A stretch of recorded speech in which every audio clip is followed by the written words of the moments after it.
Welcome everybody to the latest Sloan Cold Facts episode. I'm your host, Marcus Sloan. Hadn't been in the studio in a while. Been busy doing a lot of different stuff, man, with the family and with my SWAC conference. But in the building today, we have a super special guest. Maybe the only father in the history of grassroots basketball that have the number 1 and number 3 player under the same roof. In the same class, let me specify that, in the same class, on the same roof. His sons are one of the most famous twins, you can say, in basketball. A whole shoe circuit, a grassroots basketball shoe circuit started because of the talent of his sons. A heated recruiting battle.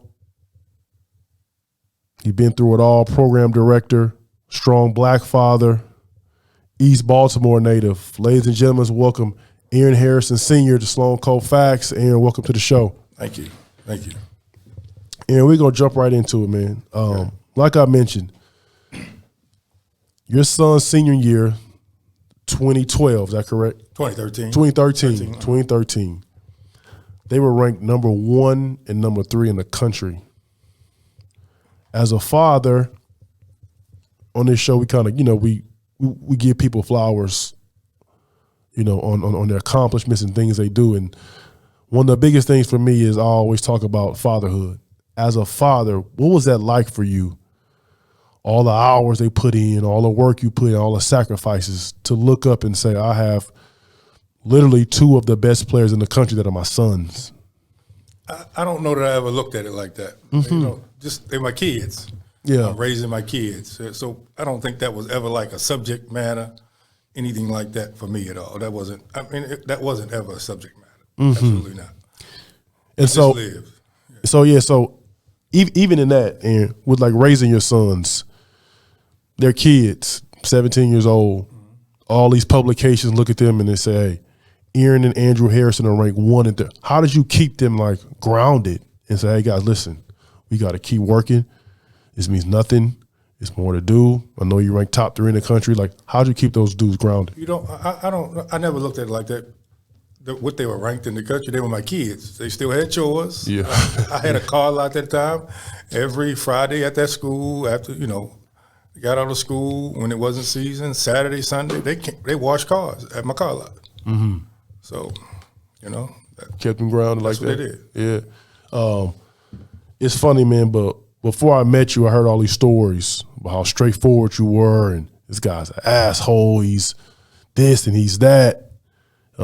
This is a true story. I'm going to leave out the name, but Aaron knows who I'm talking about. My first introduction to Aaron Harrison Sr., I was at an event here in Houston. It was another program director, assistant director of a program. I was sitting next to him. It was packed, a group of people. I heard all this stuff. I never met Aaron before, just heard a lot about him. Aaron walks up. He shakes somebody sitting next to me, shakes my hand, and the guy next to me, the director, he looks at him square in the face and was like, I don't fuck with you. And skipped him and shook the next person's hand. And so in my mind, I was like, hey, yo, this dude is crazy. I've never, who would do, I've never seen this. But what it showed me was that Aaron's been like, either he with you or he's not. He's a straight up dude. And so in the grassroots space, Aaron, you don't meet very many people like that at all, actually. You know this. You being like that, was that hard for you to navigate? And was it hard for you to build relationships with other organizations or how do people perceive you? People, I guess a lot of it is people sitting beside me, the gentleman you're talking about had done some things when I wasn't around, when my kids and my ex-wife was there. He said some things that were inappropriate, about basketball and what he knew and what I knew, right? Mm-hmm. And at that time, she offered him the phone to talk to me. Yeah. And he left. Yeah. He didn't take that phone up. So when I saw him the next time, I had a conversation with him about it. Yeah. And so, it's no need. I don't know. It's not really different where I come from than here, but the ownership of what is yours is yours. So if that's what kind of man you are, I can't deal with you. I'm not going to act like I'm going to deal with you. I mean, I do that in business. Yeah. Live my life. I've had a successful career in business. I don't deal with people like that. Either it is or it's not. Right. Right. And everything don't always go right, but I know that was just that was malicious what he did. So at that point, I just move on from that. And I know every man makes mistakes, and we do. But you got to move. You can't be that kind of guy. Like if you do that behind my back, you'll do anything. Right. So I'm not going to pretend at all. So Aaron, I actually owe you a lot of gratitude. When I finished playing, it may have been a year or two after I finished playing, I was trying to figure out what I was going to do next. I worked with one organization, the Hoops, that kind of got me started. I was with some young kids. And then the Defenders had just they were making a transition. The Twins were in college, getting ready to go pro. J.J. Caldwell, Cam McGusty, just, finished playing in the summer. And the Defenders were making a shift towards the 2017 class. And so Jeff Mitchell and Jawan McClellan, who's been on the show before, Jawan has, they called me and they said, hey, we're working with Aaron Harrison and the Defenders. He interested in a meeting. And again, I'll back up. My first introduction to the Houston Defenders, I was playing in Europe. I was home in the summer on the couch watching TV in July. And I turned on ESPN and it was a Super Showcase. And so I played in the Super Showcase years ago, and I'm like, let me see what's going on. Like, they got on ESPN now. Then down in Florida at the ESPN deal. I look on the TV, it's a Houston Defender, a team from Houston playing the Houston Defenders. I'm like, oh damn, what's this? Under Armour. I'm watching maybe 1 second. The very first play I see a kid drive middle and throw a pass. I thought he threw the pass like out of bounds. And a kid comes out of nowhere, grabs it and dunks it backwards, no rim. Boom. I'm like, damn, these dudes in high school? And I look up, it was the Houston Defenders, and it was Derek Griffin on the line from Andrew Harrison. And I was like, damn. So I go look up Houston Defenders. I'm like, oh, it's a big-time program. So now getting a call to work with the Defenders, I'm like, cool. Like, at the time I was coaching middle school basketball, AAU. I meet with Aaron. Aaron was like, hey, man, like, I know you're doing some things in middle school, but I want you to help with the 17U. And so I was like, damn, this dude, I barely met him. He gave me an opportunity. And from that opportunity, honestly, kind of changed my trajectory of my, post-basketball career. So I want to, say thank you. I appreciate that. But the Houston Defender brand is a national brand. Obviously, been a national brand. For you, when it first started, did you ever see it, or did you ever see the brand get into where it is today? Not really. We were with a different organization. My kids were really small. And, as usual, you have money situations with it. And I started out with a guy named Chris Crawford. Me and Chris just had his kids on the team. And we just, the other organization just didn't take care of the money, and we were supposed to go to Disney World, and they, all of a sudden when the money's supposed to come to go to Disney World, it wasn't there. So me and Chris just went half on to go to Disney World. I mean, I got kids 8 years old. You can't tell them, they're going to Disney World. You can't. Right. And then we just, we did pretty good. People thought we weren't going to do well down there. And it was third or fourth grade. They did really well. They came in like 8th place. We didn't even expect that, right? We had 7 kids, 8th place. So, I mean, at that point, we just kept playing. Kids enjoying themselves. We was enjoying ourselves. They was doing it. As it got older, it began to prosper because, Chris is definitely credited for us going to play tough competition. Hey, man, we need to go here and play them. We need to get better, go here and play them. And that's what we did. And so out of that, at young ages, we won, a couple national championships when they were young. And then we just kept sticking through that. That was it for that. And so, Aaron, when in your mind did you realize, like, with your own sons, like, I think I got something here? How it is. You're a director now. These guys or parents or dads will come up to you and think their kid can play, and you take them out of town and they play the team from Chicago or Baltimore, D.C., and, you got to tell the parents, hey, we just took your son up here to D.C. and he not what you thought. So for you, when did you realize with your own boys, like, I think we got something here? Well, probably I would say probably 7th grade.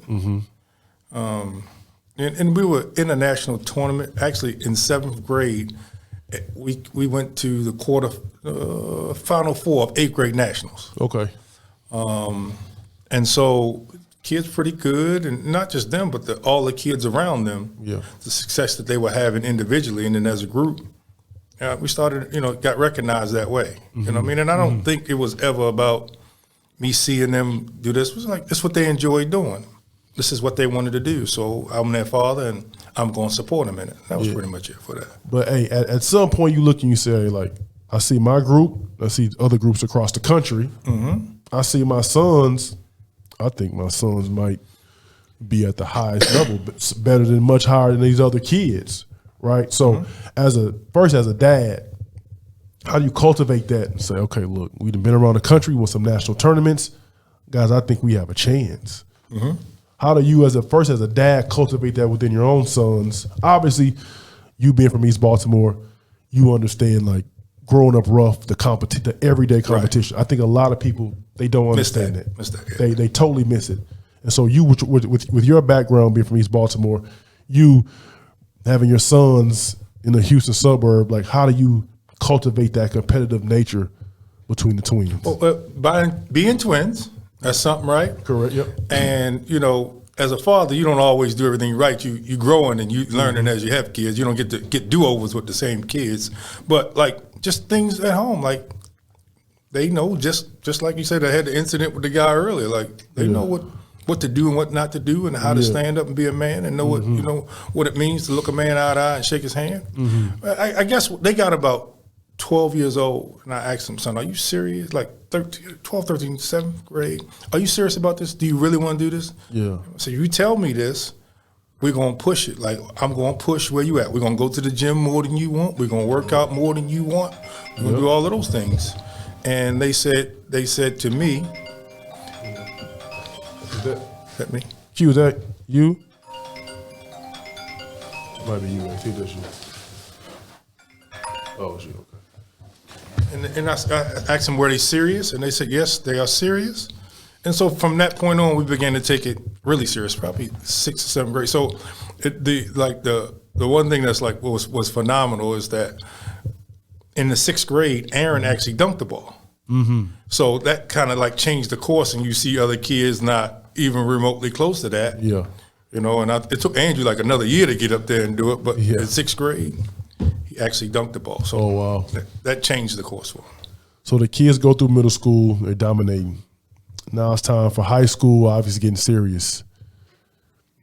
Which organizations approached you about your boys, or was it a whole group you had at the time? Oh, well, I think the understatement is a group. If you look at those kids and what they've done on a national level, even past the defenders, the Wesley Awandu, even, Derek Griffin, right, freshman of the year in football and basketball. Yeah. That's wacky. Jonathan Motley. Played in the NBA, went to Baylor. Yeah. Shaquille Clear. Yeah. Christian Sanders. All division. So you had all these kids in here as freshmen. Yeah, they were all in middle school with me too. Oh, wow. So in middle school, you had the Harrison twins. Yes. Jonathan Motley. No, middle school. Jonathan didn't come to high school. Okay. But I had Shaquille Clear, Derek Griffin, and Wesley. And Wesley in middle school. Right. Then you start high school, then you start adding more pieces. Right. So when you guys get to high school, now I'm sure you're getting bombarded with all type of phone calls, requests. When did you say, you know what, we're going to stay together? And when did Under Armour approach you? Well, we went to, I think it was Washington State for a tournament. No, we went to Oregon for a tournament, and I can't even remember the guy's name. He used to work for Nike, but he was the coach at Cal for a while, Joaquin. He worked at Nike at that time. Joaquin Jones. Joaquin Jones. And Joaquin, we was in the 7th grade. He gave us a deal at Nike. Oh, wow. We had our own deal at Nike as 7th graders. Growing up in the league, individual leagues hadn't started yet. So you could go play in any tournament at that time for any shoe company. Yep. And so we were playing up. We actually won one of the stops of the Nike told me that you had 15 under, and we was 14, so that was a big deal to him. And at that point, the people around here, part of the same people, wanted me to throw some kids away. And then I'll make it simple for you. They wanted me to get rid of Wesley. Okay, an NBA player. They wanted me to get rid of Wesley. Yep. And they wanted me to get rid of Christian Sanders. Remember the kid that went to Stanford, right? Yep. And then bring the rest of the kids over. Well, that's not who I am. So I kept the kids together. And in the midst of that, going back and forth with them about what they wanted me to do, Under Armour came on the scene, says, hey, we're starting up something brand new. We don't have a certain circuit. We just want to be you guys' sponsor. And then it came down, told me what it looked like, and I took the deal from that point. So that next year or maybe the year after starts the Under Armour circuit. Right. Now the boys have been rolling in high school and in the summer. Now they're going into their junior summers. Are you guys on the Under Armour circuit then? Yes. So now they are officially blown up. Again, as a program director and dad, this is going to their juniors, the rising juniors, with the targets on their back. So now it's a little bit different for you now. Right. Now you are the big fish in this new pond. What was that like being the big dog on the UA circuit? I mean, we played everywhere there, but it's just everybody was trying to get the win, and it's just like life. You got to grind to be a winner. Yeah. So I mean, I don't think that wasn't a big deal to us. Yeah. And back here in Houston, what was that like for the boys? Knowing that, okay, now we got our own deal, we're doing something different. We're not going Nike, we're not going Adidas. At the time, it was hoops, and I'm sure Rick Nelson, maybe Yuri had. Now it's this new platform. Right. And you not only, again, you're different than the other directors because you're also their dad. Right. So you have full control, Aaron. Like, talk about, again, because you've seen it. When you're not the dad, you don't technically have full control. Right. But when you are the dad of the best kids with the best group, no one could infiltrate that, right? Because they live with you, right? Well, how did you, again, as a dad and a director, let people know, yo, this is our group, this is what we're doing, we're doing something different, and how was that, I guess, received here in Houston? It was a big difference. Example, Derek Griffin probably lived at my house for 3 or 4 of his younger years of life, maybe 9 to 12, you know. Wesley had been around since 5th grade. Yeah. Right? Yep. Shaq had been around since 7th grade. So I didn't have parent problems. I had outside people trying to recruit them, but those aren't my children, so I couldn't tell them that they couldn't be recruited. But I never had a problem, never had anybody ever. None of the parents, they are. Right. Yeah. My only problem with that is, you say you want me to throw this kid away at first, and now it comes to his final year, and you want to go tell him what he could get over there with you as opposed over here. Yeah. And so most of those parents knew me because their kids stayed nights at my house for years, 5 or 6 years. That's kind of the difference. And now 5 or 6 years, so they knew what I was and wasn't going to do, and didn't have really a problem with it at all. So now your boys dominate the circuit. So now it's the summer before their senior year. Again, I'm playing basketball in Europe. I don't know you. I don't know the boys, the defenders. I just keep hearing the Harrison twins. And I'm seeing stuff on ESPN. And one day in April, I look up, I see Richmond, Texas, number 1 and number 3 on ESPN. I hit refresh, Aaron. I'm like, maybe this is Texas. But it was the country. So now, and I've heard all the stories. They treat you guys like rock stars. The gear, people talk about gear, and nowadays people talk about, we getting this gear, we getting that, and we getting this in our budget for this and that. And talk about what that was like for you and in the Houston Defenders, the boys' rising senior spring and summer. Well, as I said, we had a couple of really good kids. As I said, you had Derek, Motley, Wesley, Aaron, and Andrew. So all 5 of those kids had extraordinary amount of offers. Correct. Yep. You know, everything going. Yep. I don't even know how to have you understand it. And it wasn't just Under Armour. Nike still sent boatloads of stuff. Adidas still sent boatloads of stuff. Like, so they never stopped, and those relationships were still there with them. Mm-hmm. So I mean, people get confused about that now. Hey, if you don't play for Nike, or you know, you have guys around, if you don't do this for Nike, no. That ain't the matter. How you put the ball in the hole is what they're concerned about. Right. They don't care what kind of shoe you wear. Yeah. They don't care about any of that. Yeah. So that's, you know, it was different, but for me, it was the only thing I'd ever seen. So I'd never seen anybody before it to know it. You know what I mean? I'd only seen that, right? Yeah. And now, Aaron, like, so again, that's a good point you made. Were you like talking to other dads or other program directors, or were you just kind of like navigating this deal like on your own, no blueprint, like nobody? You know, you just kind of trying to figure it out on your own, basically. Pretty much. Oh, okay. Pretty much. I mean, if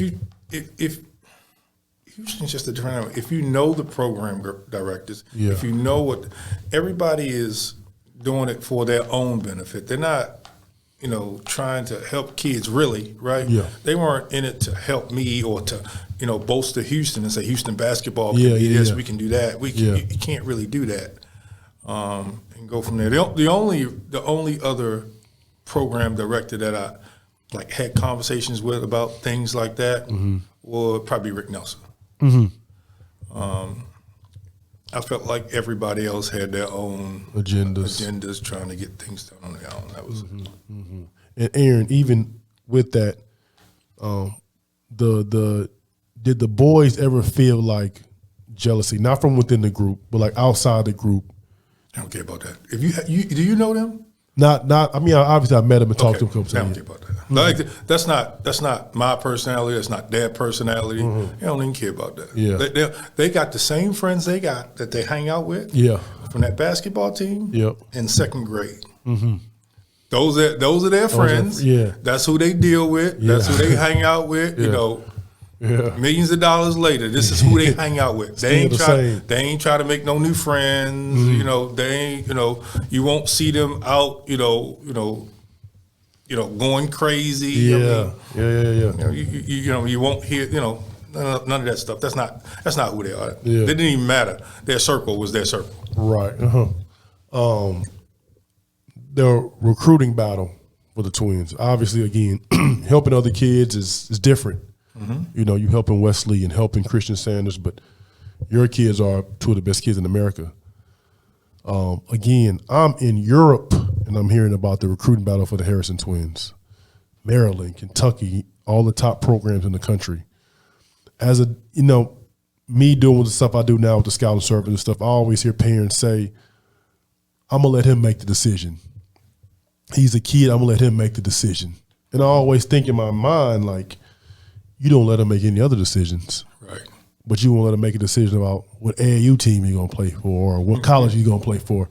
For you as a dad in this situation, what was that recruiting battle like? And how, obviously you were very involved, you there, but how much of that decision did you leave up to them, and did you like interject in their decision, in their whole recruiting process? There's some things, I didn't make the decision. That decision was totally theirs, but I told them which ones were no.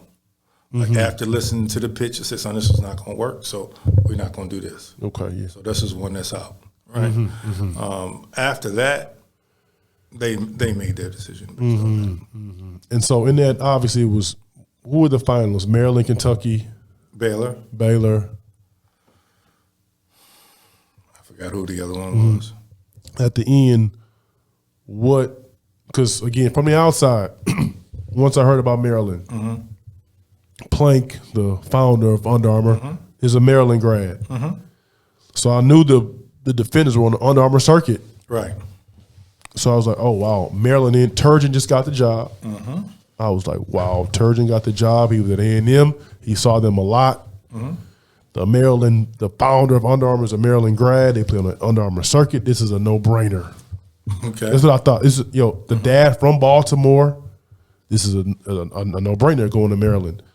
But at the end, they choose Kentucky and Coach Cal. For you, again, I keep bringing this point up as a father. You letting those boys make that decision for sure was a life lesson about responsibilities, about making your own choice. The ownership. I think that gets lost a lot of times in the equation, especially from black fathers, like active ones, present ones in the kids' lives.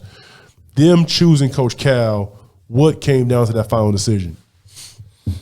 Opportunities, the opportunities, and the support level. So we're in Texas. Yep. We love football in Texas. Correct. Right? Yep. And so I knew you was going here, so I want you to go. Yep. If we are a football player, Harold Perkins played basketball for me for years. LSU star, yeah. We'd be on the van.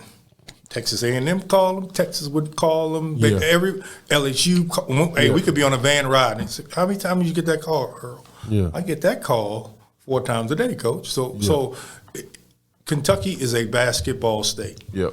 And if you'd been to their game, their senior year in high school, you would see 300 people in Kentucky shirts at their game in Richmond, Texas. Oh, wow. From Kentucky. So hold on now. I'm glad you said that. Again, true story.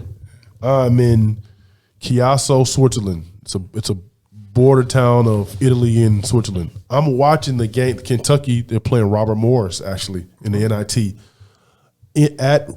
I'm watching the game on the laptop. I'm in Europe. Kentucky's struggling. They pan in the crowd. Aaron, I told Aaron this story. It was a big white banner, and at the time, it was a saying going around the country, the world is keep calm, so and so, so and so. Right. So they pan the crowd, and there was a banner that said, "Keep calm, the twins are coming."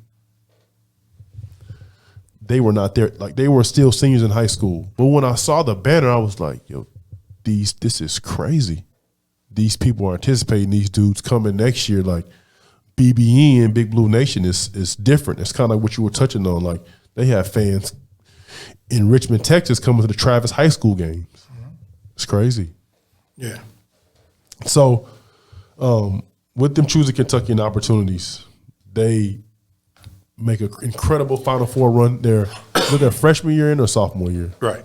Freshman or sophomore? Both years. Oh, yeah, both years, actually. Again. And then 1 year was here in Houston. Their freshman year, I think. Year, I think. Yeah, yep. Sophomore year. Again, as a father seeing your kids reach these heights, what was that like for you? You know, like the feeling, man, like these kids told me they were serious about the 7th grade, and now we are here. Like we got at the peak of college basketball. What was it like for you as a dad first? It was incredible. Like you can't deny that. Yep. You can't say that you don't want that. You can't deny it at all. It was incredible. Mm-hmm. And with Kentucky, people don't know. We've talked about this also too. Like Big Blue Nation. Like when you say opportunities, these people are diehard Kentucky basketball fans. They plan their lives around Kentucky basketball. It's a true story. I told Aaron this before. I was on a vacation in the pool, and there was a white couple, and we were kind of just talking, and I asked them when they plan on getting married. And they said, well, we're going to have to get married in March after the Kentucky basketball season. And so I thought maybe they had a brother on the team. They were a young couple. I said, yo, you guys have a brother on the team or a friend? They're like, no, we're just BBN Nation. And I was like, wait, you guys are planning your wedding around Kentucky basketball schedule? They were like, yeah. Like it was nothing. And so Aaron told me, like, even to this day, like those Kentucky players, like the twins, like they get a good amount of money just signing autographs. It's true, Aaron? Mm-hmm. They made an incredible amount of money, like 7 days. Just signing autographs. Just signing autographs. Yes. After they were done playing. Yeah. You know, back then there was no NIL, so right. That was 7 days, like 7 out of 10 days we traveled in different towns in Kentucky, and there's nothing to have 6,000-7,000 people in line. Just a sign autograph. Just get a sign autograph. And they all paying to sign autograph. Yeah, they all paying to get a signed autograph. $50 an autograph. Wow. Yeah. So again, like when people talk about Kentucky, I always tell them like it's a different animal. Now, obviously, with NIL, it's changed some things. Right. but it's still an animal. Yeah. So, Aaron, with your sons now, obviously done in our pros, with the Houston Defenders, you keeping the brand going. What's your motivation, I guess, to keep the Houston Defenders still rolling? We talking now 12, 13 years after your son graduated. Well, I mean, first of all, I'm helping kids. Mm-hmm. You see some kids, there are a couple of kids, we're going to get to Jabari, but there are a couple of kids that make the whole thing worth it, right? Yeah. There's a couple of kids that you see without this opportunity would be in a rough situation. And I mean, I come from Baltimore, as I said, and I've seen that. Got the friends, got the cousins, got the nephews, all, get mixed up in the game, in the street, dead or in jail. And this is just an opportunity for me to ensure that I'm giving back, Yeah. So go from there. When I joined the Defenders, the kind of the first thing, and it's still what I tell people to this day, the first thing I noticed was that when Harrison and the Defenders are with you, they're with you, right? So, I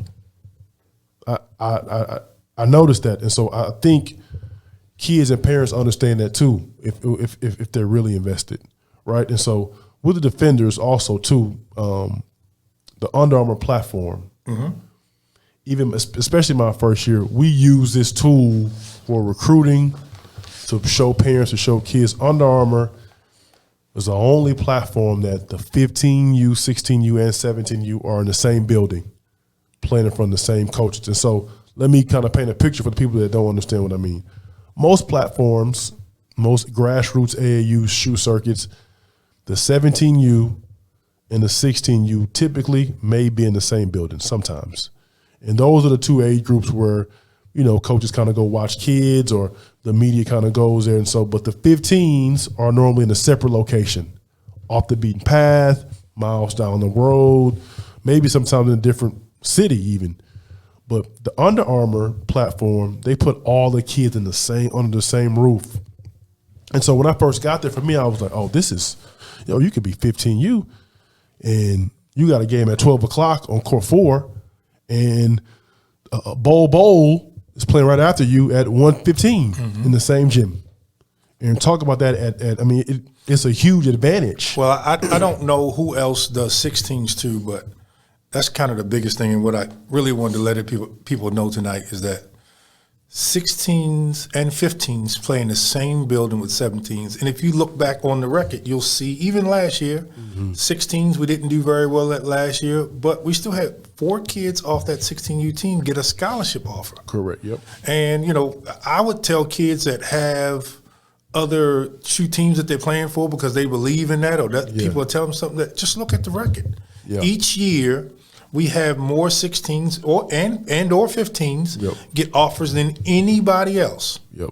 So I mean, it would be hard for you to tell somebody, hey, you go play over here, and then you're gonna play in the gym down the road 15 miles, or you go play over here, and they're gonna have the 17 start playing at 4 o'clock, and they're gonna get you to play at 8 a.m. in the morning, and nobody's gonna be there at your time, but. In Under Armour, the games are mixed. You see coaches there everywhere. No, really, again, my first year there, we had guys like Quinn Slazinski, who's at Iona, and the Jordan Turner, the shooter, Cam Cone. We had that class. It was 2019. They were freshmen.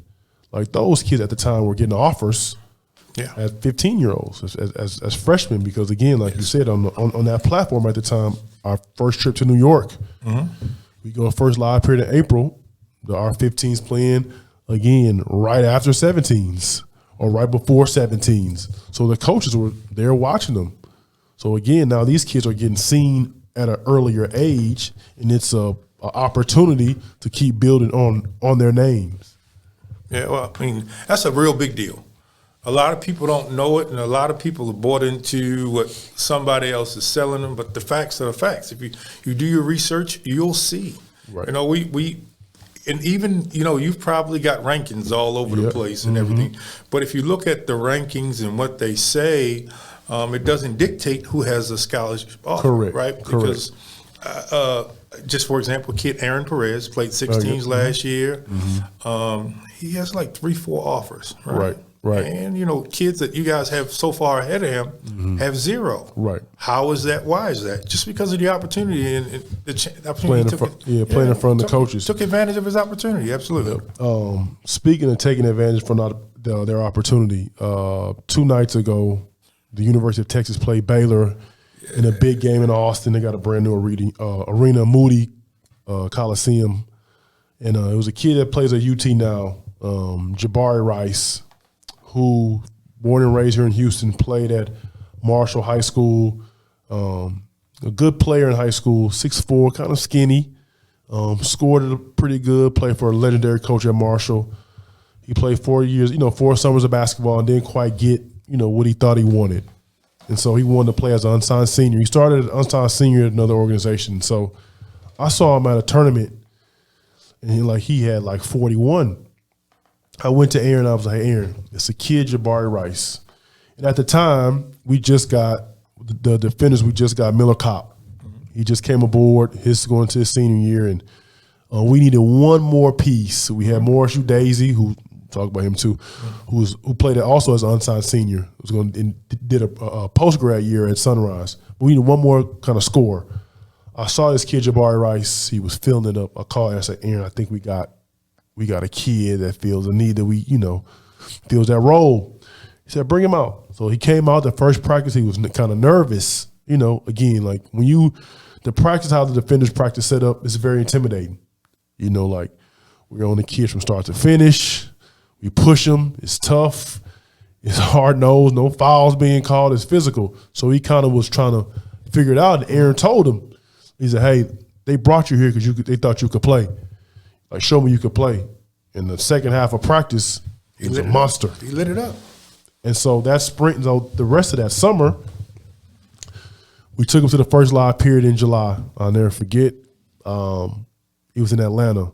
He destroyed Atlanta. So we thought, okay, cool, we really got something. But he was in a situation where academically he wasn't quite on par. Right. So we went to the final event, again, Super Showcase in Orlando. We played Boo Williams. I'll never forget this. He must have had like 40, he went crazy the very first game. He was hitting so many shots like Boo Williams, who, is older now. Like he even stood up and was getting on his team. Like somebody guard him. Jabari hits a shot, run down court, pass Boo Williams on the leg. So I'm like, oh, he's crazy. He had 46 that game. After the game, New Mexico State calls my phone. So he had a lot of offers. He did. He had a lot of offers. And people were back and forth on him about the grades thing. Should he go JUCO? And a lot of people called Aaron and called myself. They called a kid. He was kind of confused. New Mexico State calls. One of my high school teammates, Corey Barker, was involved. He called. He was like, I think Jan's like this kid. They're going to offer him. I was like, y'all going to offer him? They were like, yeah, we're going to prop 48 him. I go get a phone to Aaron, get a phone to you. Aaron talks to the coach. We hang up. We look at Jabari right then and said, call your mom. You're going to commit to New Mexico State. And with him playing with the defenders, again, on the platform, it changed his life. Yeah. And obviously, from New Mexico State, he does a Prop 48 year, very patient, plays well. Now he's a fifth-year senior at Texas, probably going to get, first, second team on Big 12. But it just goes back to the platform, and again about the Houston defenders really caring about kids and trying to do what's best for kids. And so Aaron, kind of touch on Jabari and what he meant to you and kind of the platform and how it helped him. Well, Jabari's a kid, you see him struggling. Jabari's a little different. He has younger brothers, so I saw Jabari taking care of his younger brothers, but trying to figure out life himself. So there are some things that Jabari went through at times, and got to give a lot of credit to one of my assistants coach, Mike Catt, formed a relationship with him. Whenever he had a problem, he would pick the phone up and call somebody. 9 times out of 10, it'd be Catt or me, and he'd tell, Catt take care of whatever he could take care of. Jabari had some things that he had to work through. He had to turn himself into a student. If you talk to Jabari now, he's a stand-up young man. A young man that you're not worried, you're worried about. He's going to be successful, basketball or not. So that's the most gratifying thing. You see him. We went to see him at his tournament last year, and they won the tournament. And he was all tournament team. And, right, he came up in the stands, gave us up like incredible kid. Those are the things that I think that the defenders contribute to the world. Like, we make the world a better place just doing that. Yeah, and even kids, like Peter Bird, with a tragedy with his father. Right. Now he's, again, the starting point guard at Southern in first place in the SWAC. So many names. Morris Udeze, a fifth-year kid at New Mexico, and Morris Udeze, Aaron's familiar with him obviously because he played at Travis, right, where your sons went. Morris was a young 17. He had no offers, and nobody wanted him. Like nobody wanted him. He didn't play varsity. I think he played his junior, but his junior year. But like before that, he was on the sophomore team. Like he was just on the sophomore team, just floating, trying to figure it out. So he worked. Like he worked himself into it. Actually, he worked himself into it. To a player, man, and again, just being in the practice with Morris Udeze, like Aaron said. His going into his senior summer, he had, nothing really on the table. Nobody really thought about him, but he was a worker. He did work. And so Aaron, he talked with Aaron. Aaron convinced him to play as an unsigned senior. It's like something clicked. It did. He hadn't been playing basketball very long. Yeah, something clicked within the kid, and that spring, like he took off. Again, we went to New York. I'll never forget this. Moses Brown from New York, the 7-footer, went to UCLA. It was during the live period in April. Obviously, everybody was recruiting Moses Brown, 7'3". He was a Mickey D's top 30 player in the country, a big kid. And Morris Udeze at the time was maybe 6'7", maybe. Yeah. 6'8". Yeah. So Morris Udeze dominated him in this game. Like dunked him backwards. He dominated him. After that game, his recruiting took off. Sunrise won him as a post grad. All these schools. Everybody wanted this kid all of a sudden. And again, it was the platform. Right. Him making a choice, hey, I need one more year to play as an unsigned senior. And for Under Armour, the platform, a lot of platforms don't even allow unsigned seniors. Right. Under Armour does. If you're going to play a post grad and, you have to prove that you're going to play post grad to let you play as an unsigned senior. And just the years I've been there, those two kids we're talking about now are fifth-year kids, are two of the better players in the country, actually, because they got a chance to play as unsigned seniors on the UA platform, right? So, again, it just goes to the testament of not only the Houston Defenders, but being able to be seen on the platform. And like Aaron just said, and Aaron can attest to this, these kids are not just good basketball players. Like, they are good young men. And I think, Aaron, for – again, giving your flowers, you have helped so many young men transition from a high school boy to a young man. Yeah, we've had quite a few Prop 48 kids, right? That people don't know about. And behind the scenes, I paid for a lot of first year's college for a couple of kids that couldn't afford it. Parents couldn't afford it. But if you don't do it, their life is not going to go anywhere. It's going to be tough on them. So, and that's the thing I think, Aaron, people don't understand or like see that side of you, like the stuff, the amount of things you've done for kids that weren't your own, a part of your program, without even sometimes a thank you, because you knew, like you just said, if you didn't do that, or if there were no basketball, what the alternative would be for those kids. And like the lives some of those kids would lead. It's a kid who played at Bel Air, a point guard, A.J. Ragland. He was in a tough situation, He would him going to practice sometimes would be the highlight of his day, because at home there were no lights. And I've seen Aaron Harrison take care of a light bill for the kid and feed a kid and let a kid stay with him. Again, not the kids, his own kids or kids that were with his program, with his boys when they started. We're talking about 10 years later, right? Like taking care of people, helping these kids, because again, he knows if he doesn't do it, what the alternative is. I think people need to understand that even currently when they say, hey, when you guys are picking AAU programs or picking guys who to pick their brains from or who to call, Aaron Harrison is the person who's seen it all, because you've been there, you've done that, you help people, right? I think that's important for people to understand that.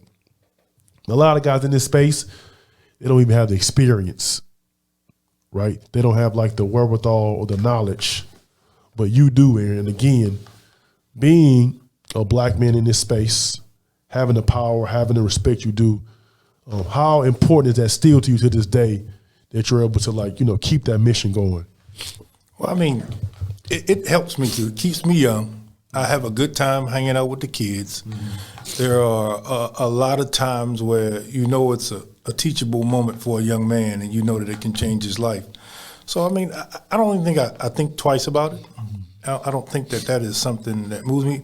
And I guess really the biggest thing between us, and when I say us, I mean the Houston Defenders, me and Larry and Mike and Chad, the guys who have been there forever, is that none of us earn a dollar. Okay, so I don't give them one single dollar, and every one of them works a job and spends money out of their pocket. Yep. Okay, Larry, there's a couple kids that Larry just raised. Yeah, like Larry they just live at his house, right? Yep, He yep. just feeds them, clothes them, picks them up, take them to school, drop them off. Right. Those are his kids. And just to prove it, like there was a kid that wasn't good enough to make it that had been with him forever. He still did the same thing. Yeah. He still did the same thing. He didn't throw the kid away. He helped the kid. Yep. Got the kid wasn't good enough to be on the platform we were on, but he got the kid into a Division III school. Yeah. So he did all of the things that he was supposed to, and that's what kind of men it is. So for me, every year I spend between 20 to 25 grand of my own money to do this. So it's not like I don't make a cent. Yep. Mike probably spends, I don't know, equal to me, 10, 20 grand to do this, right? Yep. So it's a little different for us and everybody else. And I get everybody else's path. And I'm not knocking anybody else's hustle. That's what they got to do. That's what they do for a living. That's what they do. That's just not for, You're right. for us. Yeah, and you coach for me. I ain't give you a single penny. Nope. Yep. And, this is an opportunity. This is what you want to do. Let's go. No, again, for me, like I said earlier, it was the opportunity. I'd never been on the Under Armour circuit. I heard so many things about it, right? It's funny because Steph Curry was hot at the time and Under Armour was hot. I was like, let me just go see. I didn't realize the amount of talent I would see on that circuit. Yeah. I mean, I'm talking about Anthony Edwards and R.J. Hampton and Bol and Trey Duval. And, it was the amount of talent I saw and was able to coach against, again, like it opened my eyes to scouting and to evaluation. It kind of got me started because at least I had a platform to say, hey, I've seen these kids nationally at this level, at a very, very high level. Everybody talks about the EYBL and the pinnacle, but what people don't understand is that on the UA platform, those kids are very, very high level too. You guys, again, number one picks in the draft. Right. Anthony Edwards, one of the best players in the NBA. You got Nico Mannion, who was on that circuit for a very long time with Ryan Silver and West Coast Elite. The amount of talent on the UA circuit was incredible. And for me, it kind of, like I said, it jump-started my career because I was able to see so many guys, again, and all in one place. Aaron, for anyone, any like young dad, even like myself, or young dads trying to navigate the grassroots space who have sons, what's some of the advice you would give them as far as like the relationship part with their son? Because I think a lot of times that you've seen it, I've seen it, grassroots basketball, grassroots sports, period, like it's ruined relationships between fathers and sons, like killed it. That only ruins weak ones. That only ruins weak ones. So like if you have expectations of your son or you put him in a situation where he's going to fail because you don't see like what's at the end of that tunnel, you're going to have a problem. Example, if your son is, and I use this basketball analogy already, like God plays the biggest part in this, okay? Yep. So if God gives your child the gifts to be able to play the sport, he might start out at a 5. If God didn't give it to your son, he might start out at a 0. They both work 5. One's at a 5, one's at a 10. If your son's at a 5, you got to love him for being a 5. Yeah. You got to love them at that degree that they're at. And I don't know if people understand that my kids are like, they were never they're not my friends. They're still my kids at this point. But it wasn't about, my kids or for me. It was about me and them, right? You know what I mean? It was about me and their relationship. Now, everybody said the boys, and when I say this, people say, what? They're 28 years old now, right? Crazy, yeah. They're 28 years old. Both of them got a whole lot of money. They don't need to talk to me if they don't want to. Yeah. But, religiously. once a week, I get a phone call from both of them. Hey, Dad, how you doing? What's going on? Just want to see that. That's it. Yeah. So it's like, it's that relationship. So if you're putting basketball first, then you got to deal with yourself. You're putting your child first. You'll understand where your child is at and try to get them to the highest level that they can be at. And that's it, like for me and them, they started playing basketball because they was going to the gym watching me play, right? And that was a connection for us. And if you take advantage of it, you can instill the other things that you want to instill in your children. Yeah, that's a good point. Now, Aaron, to your credit, some people may say, oh, it's easy for Aaron Harrison to say his kids were 1 and 3 in America. My son don't even start on the JV team. Right. Like, how could I make that comparison, right? So for you, Aaron, again, some people may, hey, Aaron's sons are different. Your sons are anomalies. Right. Everyone's son not going to be like that. But I think to your credit, what you said was, very important. Like, if you put the relationship of you and the kid first, as opposed, and also I think a thing that you didn't do is I don't think you live vicariously through the boys. Right. No. I think you had your own life, you had your own business, and like you said, they so happen to like basketball. So okay, cool, we all in. But it's you have parents who they live their dreams through the kids, and they put all this pressure on these kids, and then these kids crumble because this is so amount of this big pressure, and there's always like a elephant in the room and a gorilla on their back. So again, for you, Aaron, you not living vicariously through the boys, it kind of like helped that relationship because again, you had your life and you helped them. You were helping them live theirs. All right. I guess I see parents pushing, and I believe that I push my kids. I do believe it. We do a lot of real estate now, so we bought a lot of apartment complexes, and so we're business partners now. Yep. And we probably got 150 units around Houston, and we have disagreements. Right? As a grown man, we have to, hey, no, Dad, I think we should have bought this one. I think these numbers are better. This is what it is. And so giving them respect when the respect is due, or giving them space in a situation when they had their own opinion is something different. And I know people see me as the aggressor, right? Yes, yeah.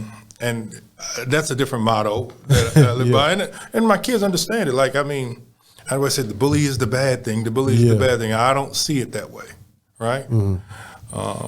I am a bully. I try to be a bully in business. I try to make it in life, right? I try to, all those things. So I think that aggressive part has helped them become better men. And if you support that as opposed to fight it with them, right? I think that it'll help them, grow in a manly way. Because at the end of the day, every parent listening to this, I'm going to tell you this, after everything happened, no matter who you are, if you make millions and millions of dollars playing this game, right? End of the day, if it goes good or if it goes bad, whenever it goes bad, because we're human, it's going to go bad, all they're going to have is you, right? And so you're going to be who's left standing in your corner, just going to be you and them, right? And they're going to look to you for the right advice, right? If you did the right things in the past, then we go from there. And that's a good point. Aaron, your boys being 1 and 3 in the country, people may have thought, oh, they're going to be top 5 picks in the draft. They're going to be NBA All-Stars. For them, the cards didn't go that route. But you made a good point. For you this is a big thing for me. For you as a dad, how are you there for them? When it didn't go quite as what other people thought, how are you like, guys, listen, like we always say, run your race. How are you there for them as a father, still helping them navigate through other people's expectations or even maybe their own expectations? How are you there for them in that situation? So if we back up a little bit, when in their freshman year, had they come out, they were projected to be between 10 and 20, both of them were.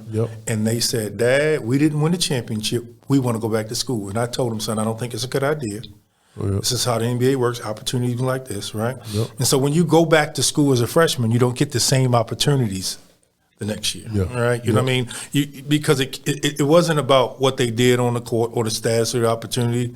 They went 39-1 that next year, right? Aaron was the leading scorer, right?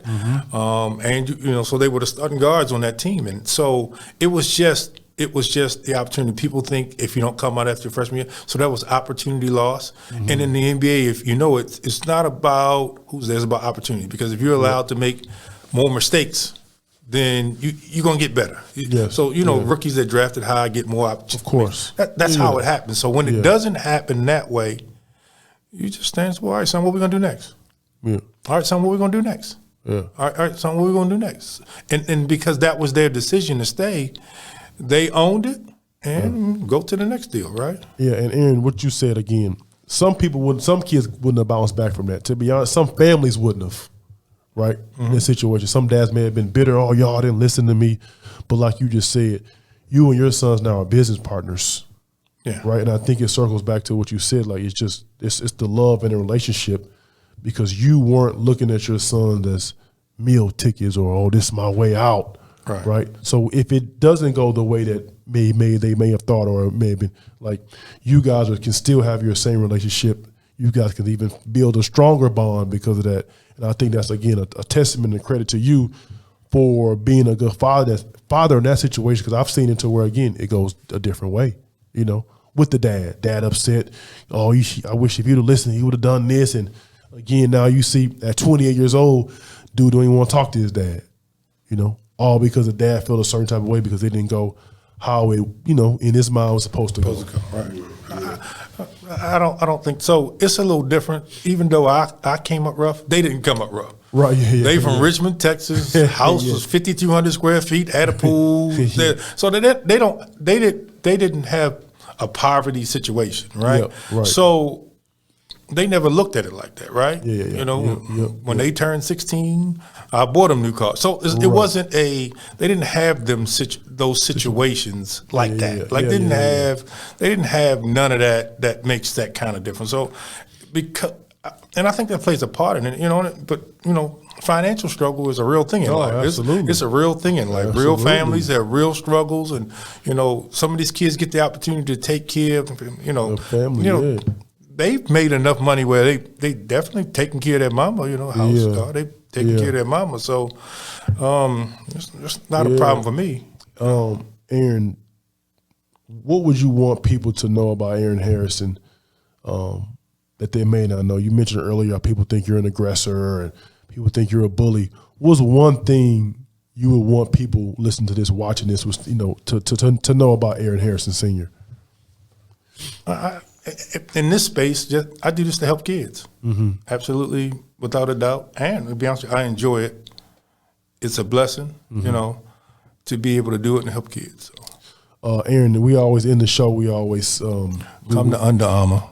16s and 15s, guys, you're on the same platform. That was a big reason for me to come on to make sure I get that in before I come. Like, Under Armour gives the younger guys an opportunity to shine. Yep. Okay. And again, I am a witness of it. Under one roof, it's different when you're 15s. And again, also too, what I always said is, and Aaron always said this too, before the circuit, he was like, you got to go see it.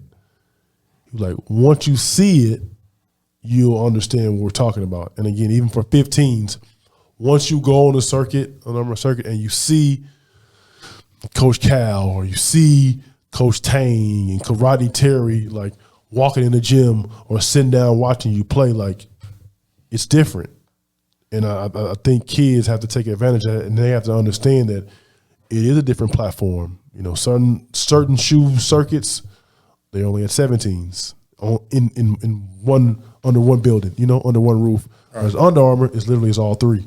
Like, I'm talking 15, 16, 17s, all the UA platform, all the teams on the UA platform under one roof is for sure a game changer. Definitely is. And I think it even starts the kids' clocks earlier as far as recruiting sometimes, because now college coaches get to see a 15U kid live as opposed to having to call me or other, another evaluator say, hey, I didn't get a chance to see that kid in July. How was he? Mm-hmm. Well, on the UA platform, they saw him in July. They saw him in April. So they kind of, They on Synergy too. So 15s and 16s are on Synergy. So college coaches have that too. To watch it. Yeah. There's an opportunity. And even, I know me and Marcus talked a lot about my kids. I had a sister that passed away, and I took her two sons in.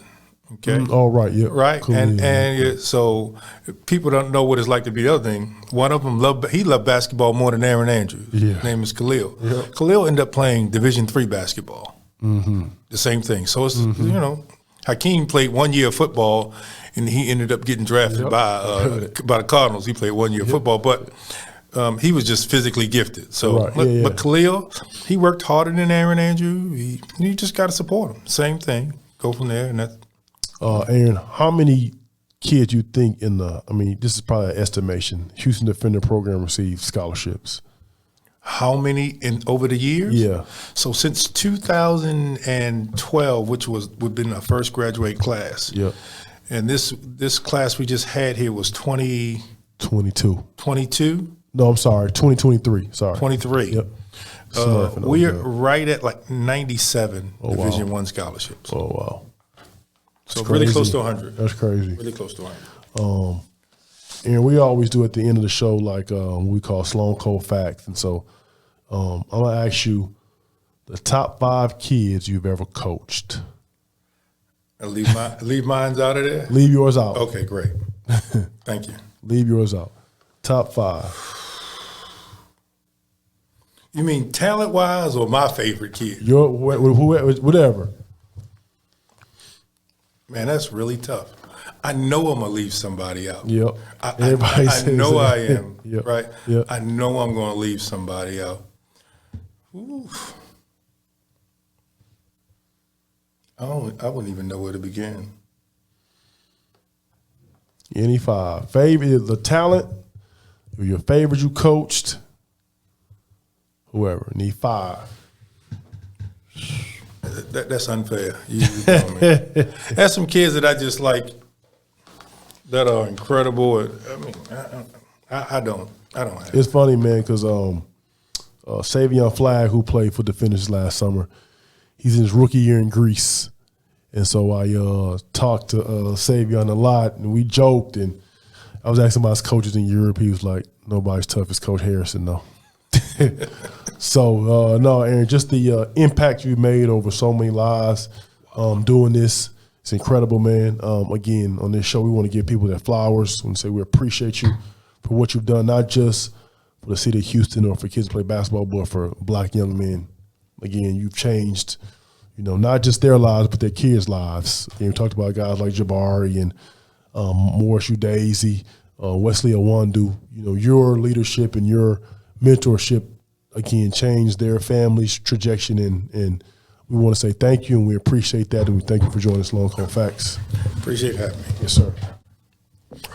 Aaron, any information about the spring and summer for Defenders, any tryout information? Yeah, you go to HoustonDefenders.org and sign up for our tryouts. It's February the 19th. Okay. As of right now, we're going to be doing it at Lutheran North. Okay. That might change, so make sure you pay attention to the website. Go in there and sign up. We have a lot of kids signed up already, so the opportunity is there. We always find a kid or two at our tryouts. Yep. North Texas. I can't believe I forgot the kid's name. He's at North Texas now. He came in there and says, Coach, maybe I could be on your second team. Mm-hmm. He ended up being the best kid I had that year. Oh, wow. Yeah, so again, HoustonDefenders.org is a place you can go to for the tryouts, high school levels, right, Aaron? Yes, high school levels. High school levels, 15, 16, 17. Also, the Defenders do a good job they'll have us what we call second teams, right? So if they're UAA teams in the field, they have UAA Rise teams that you could play on. And again, people talk about the UAA Rise. Those guys get scholarships too. As a matter of fact, this past year, Arterio Morris, Dallas Showtime, was a UAA Rise kid. Even in this year, the kid Bay Fall played for the Colorado team in Mickey D's. He was a UA Rise kid. So there are plenty of opportunities also on the UA Rise. The Defenders will have multiple teams at the high school level. HoustonDefenders.org. Their tryout information February the 19th. Is that a Sunday, Aaron? That's a Sunday. Sunday, February 19th. HoustonDefenders.org. Y'all go to the website. That's where they're having their high school tryouts.